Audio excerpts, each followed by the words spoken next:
İlkin olaraq avtomobilə baxış keçirdirik. Avtomobilin başına bir dövrə fırlanırıq. Baxırıq təkərlərin havası qaydasındadır yoxsa yox. Yəni hər hansısa bir təkərimiz boşdur yoxsa yox. Daha sonra əgər hər şey qaydasındadırsa, ola bilər ki, təkərin altında hər hansısa bir maneə olsun, şüşə qırıntısı olsun, mismar olsun ki, biz hərəkətə başlayarkən artıq təkərimiz ona toxunub sıradan çıxsın. İkinci növbədə gəldik, mühərrik yuvasını açdıq. Yəni motorxananı açdıq. Və baxdıq, nələrə baxdıq? Tormoz mayesinə, sonra soyutma sisteminin mayesinə, sonra motorun yağına baxdıq, yetərincədir ya yox. Sonra sürətlər qutusunun yağına baxdıq.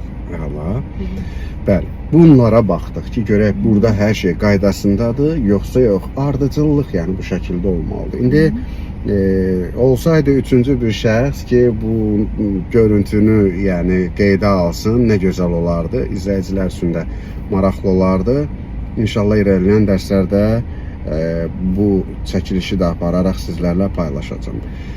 Və orada sən özün də qeyd elədin, təkərin ömrü var.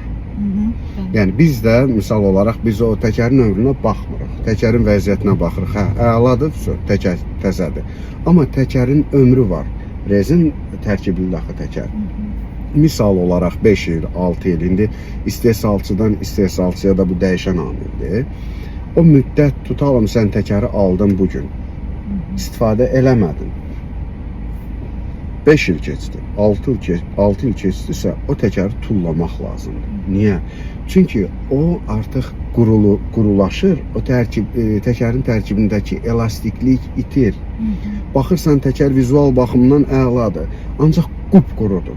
Sən artıq lazım gələndə o təkəri misal üçün avtomobilə quraşdırıb sürsən, əyləc tormoz pedalına yəni istifadə eləsən, o təkər dayanmayacaq, yerə tutuna bilməyəcək. Çünki qupquru quruyub, sürüşüb gedəcək. Buna görə də orada ona yəni fikir verirlər ki, təkərin istifadə müddəti var, müddəti başa çatdı, tulla getsin. Yəni orada ona da baxmalısan. Xülasə, indi gəldik, əyləşdik avtomobilin içərisinə. Çöldə olan işlərimiz yekunlaşdı. Avtomobilin içində əyləşərkən nələrə diqqət etməliyik, nələri yoxlamalıyıq. İlk olaraq yerimizi düzgün tənzimləməliyik. Bax, bu ardıcıllıqları çalış ki, yadında saxlayasan.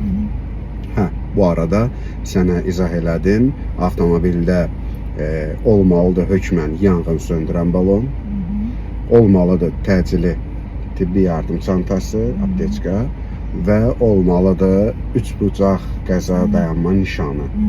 Orada da sən bu ardıcıllıqları yoxlayandan sonra səndən imtahan götürən həmən o inspektordan deyə, təlimçidən deyə, ondan icazə al. Avtomobilin yük yerinə, yəni bagaj hissəsinə baxa bilərəm. Soruşsa, niyyət mən avtomobildə olmalıdır yanğın söndürən balon, bunların olub-olmadığını yoxlamaq üçün. Artıq o da başa düşəcək ki, sənə bunlar izah olunur. Sən bunları bilirsən. Avtomobilə gəlib əyləşdikdən sonra ilk işimiz yerimizi düzgün tənzimləməkdir. Yerimizi niyə düzgün tənzimləməliyik? Bu haqda sənə məlumat verim. Daha sonra necə düzgün tənzimləməliyik onu izah edəcəm. Əgər yerimizi misal olaraq düzgün tənzimləməmişiksə, məlum ayağımız əyləc pedalına, qaz pedalına rahat çatmayacaq. Pedallar ümumiyyətlə, bax, pəncə hissəmizlə basılmalıdır. Düşün ki, bax, bu əlimizdir, ayağımızdır. Bu ayağın üst qismidir, bu alt qismidir, yəni ortasıdır. Bax, pedalı bu hissə ilə basırıq. Səbəbini izah edeyim sənə niyə? Çünki əvvəla burayla basanda, pəncəmizlə basanda, ayağımız həm tormoz pedalına, həm qaz pedalına rahat keçid edə bilir. Digər səbəb nədir? Bax, üst qismindən, yəni burayla basdıqda düşün bu əlim pedaldır, bu da ayağımızdır. Ən uzun barmaq hansıdır? Bu barmaq. Bax, bu barmaq tutur da, tutalım ki, düzdürmü? Və bu barmaq, yəni sən bir barmaq hesabına hiss edirsən də pedalı, düzü, bu sənə düzgün hissiyat verməz. Burada bir hissiyat nöqtəsi var. Burayla basdıqda isə, bax, burada bir bölgə var, düzü, Burada da sən düzgün hiss eləyə bilməzsən, küt olacaq sənin bastığın pedal. Ya tormuzu çox basacaqsan, ya hiss eləməyəcəksən. Amma hiss eləmirəm sürəti. Yəqin ki, ayağımı səhv qoyuram. Yox, sürəti hiss eləməmək ayrı. Təcrübəsiz. Tamam başqa. Yox, pedalın həssaslığını hiss eləmək amma bəli, ayaq məsələsidir. Yəni bilmirəm ki, mən onu bərk sıxıram, az sıxıram, çox mən onu hiss eləyə bilmirəm. Bilmirəm bu təcrübəsizlikdəndir yoxsa yerini düz qoymuram. Yəni bəlkə də elə barmaqlarla hiss eləyirəm ona görə. Yox, zaten hamısı təcrübəsizlikdir. Yəni bunların hamısını mən sənə izah eləyəcəm. Özün də və səhvin tapmasan, səhvi, yəni səhv eləməsən, o səhvi düzəltməyi bacarmasan, o şablon şəkildə, əzbərçi şəkildə elədiyin düz sənin yadında qalmayacaq. Nə vaxtsa yenə də sən o səhvi eləyəcəksən. Bax, bu hissə ilə basanda isə bax, burada bu barmağın kökü bir hissiyat nöqtəsi düzdür. Burada bu barmağın kökü 2 hissiyat nöqtəsi 3. Yəni hər barmağın öz kökü, öz hissiyat, 4 hissiyat nöqtəsi var. Düzdürmü? Belə götürəndə. Deməli, biri var 1 hissiyat nöqtəsi, biri var 4. Burada sən daha rus demiş, çox hiss eləyirsən pedalı. Ona görə bu hissə ilə basırıq. Aydın oldu. Gəlincə pedalı az basıram, çox basıram məsələsi. Bu hissə ilə də, bu hissə ilə. Ruslar deyir, piyatka deyirlər ona, pəncə. Yəni burada pedalı az basıram, çox basıram məsələsi isə dəyişən haldır. Misal olaraq sən əyləşdin bir başqa avtomobilə, ola bilsin ki, onun əyləc həssaslığı, yəni tormuz həssaslığı başqa cürdür. Sən onun tormuzuna toxunan kimi avtomobil dayanacaq. Amma bir başqa misal üçün maşına əyləşərsən, onun tormuzunu gərək axıra kimi basasan ki, axırda tormuz tutsun. Bunun da o əyləcin də gec effekt verməsinin səbəbi sənin yoxladığın o əyləc sisteminin mayesi ki var ha, ya onun az olmasıdır, ya onun keyfiyyətini itirməsidir, ya o əyləc sisteminin mayesi ki var, tormozная жидкость, onu o təkərlərə pompalayan qurğu ki var, ona qlavni silindir deyirlər. İndi çox da ifrata varıb sənə yormaq istəmirəm. Ya o sistemdə problem var ki, o onu düzgün pompalaya bilmir, düzgün təzyiqləmir, ona görə yumuşaq olur sənin tormuzun. Yəni dibdə tutur. Və yaxud da o əyləc sisteminin mayesini ki dəyişirlər, həmən onda sistemə hava da sala bilirlər. Sistemə hava düşəndə də belə olur. Aydın oldu. Xülasə, ilk işimiz yerimizi düzgün tənzimləməkdir. Birinci, buna görə ki, bəli, biz pedallardan düzgün istifadə edə bilərik. Və elə bir pozisiya, elə bir mövqe seçməlisən ki, sən sükan arxasında əyləşəndə əlin rula, ayağın pedallara çatmaqdan ziyadə səndə yarım bükülülüklər olsun. Misal olaraq mən dəfələrlə görürəm xanım sürücüləri, bax bu şəkildə oturubdular. Bax az qalırlar, yəni sənə dəysin rula. Bu olmaz. Niyə olmaz? Biri var sən qəzada burada olasan, biri var burada olasan. Bu yarım metr məsafə az məsafə deyil. Düzgün sən əyləşməsən, düzgün görüntü əldə edə bilməsən və sənin öndə oturmaq istəyin maşının burnuna baxmaq istəyindir. Sən elə düşünürsən ki, qabaqda oturanda, təcrübəsi tərəfədə, belə dik oturanda maşının burnunu görmürəm. Maşın burnuna balı yaxılmayıb ki. Maşın burnunda nə axtarsan, uzağa bax. Ki sən öncədən görəsən oradan ağ maşın gəlir, ona uyğun sən tədbir ala biləsən. Xülasə, ya xanım sürücülərdə, təcrübəsiz dönəmlərdə bu olur. Qabağa otururlar. Bəy sürücülərdə isə budur. Misal üçün, baxırsan maşında bəy sürücü, oğlan əyləşib, adətən də yeniyetmələrdə olur bu. Baxırsan, oturacağı o qədər dala çəkib, bax bu şəkildə, üzr istəyirəm ifadəmə görə uzanıb da, sükan arxasında. Bax belə, belə sürəcək, əl çatmır rola. Nə var, qıraqdan baxan baxsın, fikirləşsin ki, bunun oturacağı bu qədər daldadırsa, deməli bu oğlan 1-2 metr boyu var. Zaten sən maşından düşəndə görəcəklər sənin boyununa boydadır. Allah verən boydur da, bu nə lazımdır ki, bunu eləmək? Xülasə, indi hərə bir ad qoyur, biri deyir mənə belə rahatdır, biri deyir mənə elə rahatdır. Ancaq rahatlıq sənin xoşuna gələn bir mövqe deyil.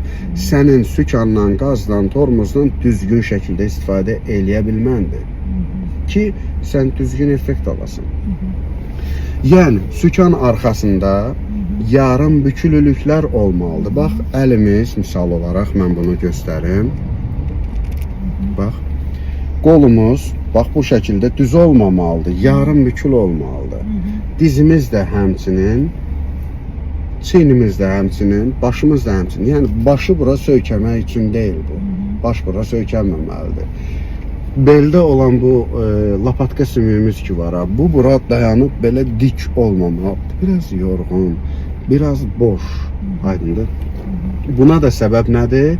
Digər səbəbi, bir səbəbi odur ki, biz rahat şəkildə istifadə edə bilirik də, düzdür? Digər səbəbi nədir? Qəza anında bizim təhlükəsizliyimizi bir növ təmin edir. Bax, əlimə baxın. Düşün ki, bax sənə mən loru dillə izah edirəm. Düşün ki, bu barmağın bizik. Bu da bizim bir səddir, maneədir. Biz gəlib bu şəkildə çırpılsaq bu maneəyə, sınarıqmı? Sınarıq. Amma bu şəkildə dəysək, normal şəkildə büküləcək. Zərbə oynaqlar arasında paylaşılır. Ona görə biz bu yarım büküllüyü sükan arxasında yəni elə tənzimləməliyik ki, bu yarım büküllük olsun. İlk işimiz bu oldu. İkinci addımda nə olur işimiz? Güzgüləri tənzimləmək. Bəli. Güzgüləri tənzimləmək dedikdə çox adam deyir ki, güzgüləri çox kənara aç ki, o slipaya zona deyirlər, kör nöqtəni görəsən, yəni uzağı görəsən. Amma bu yanlışdır. Sən öz maşının quyruğunu bir balaca görməlisən ki, müqayisə apara biləsən. Ki, sənin maşınınla böyürdə... Arxa qapının dəstəyi bura düşməlidir də, elə qaydadır. Küncünə, bax bu küncünə düşməlidir. İndi bəli, elə də olmasına, amma mən onun sənə izahını verəcəm indi. Xülasə, sən elə güzgülərdə elə bir mövqe seçməlisən, elə bir şəkildə tənzimləməlisən ki, öz avtomobilinin quyruğunu bir damcı görəsən, qurtaracağını, müqayisə aparmaq üçün. İndi bəli, orient olaraq, mən də bunu sizə deyirəm, bir çox təlimçilər də bu yöntəmdən istifadə edir ki, arxa qapının qulplarını görənə qədər. Yaxşı, bəs sən sabahsı gün bəlkə 2 qapılı Porsche sürdün, Ferrari sürdün. Onun arxa qapısı olacaqmı ki, sən arxa qapının dəstəyini görənə qədər yəni tənzimləyəsən? Yox.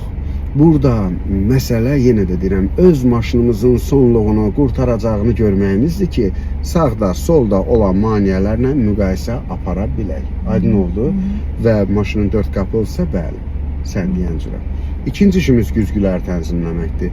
Üçüncü işimiz təhlükəsizlik kəmərindən kəmər taxmaqdır. Yəni, maşına əyləşən kimi kəmər taxsan, səni imtahandan kəsəcəklər. Buna yəni şübhən olmasın. Təhlükəsizlik kəmərini taxmağı bilirsən, mən də özümə borc bilib sənə izah edirəm. Təhlükəsizlik kəmərinin üst qismi döş qəfəsimizi, alt qismi isə qarın boşluğumuzu tutmalıdır.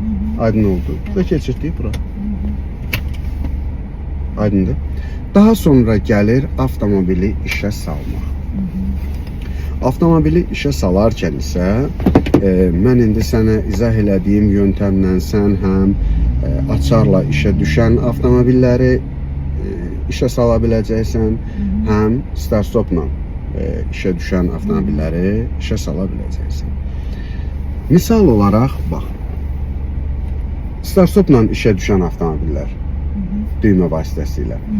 Çox adam bunu yanlış istifadə edir. Elə düşünür ki, açarla start-stopun fərqi odur ki, start-stopla işə düşən avtomobildə elə gəldin, əyləşdin, ayağı qoyursan əyləc pedalına, tormuz pedalına, knopkanı bir dəfə bastım, söhbətlandı. Xeyr, necə ki, açarı mərhələ-mərhələ vurub maşını işə salırsan, eynən start-stopla işə düşən avtomobillərdə də mərhələ-mərhələ bunu işə salmalısan. Bir tək fərq var.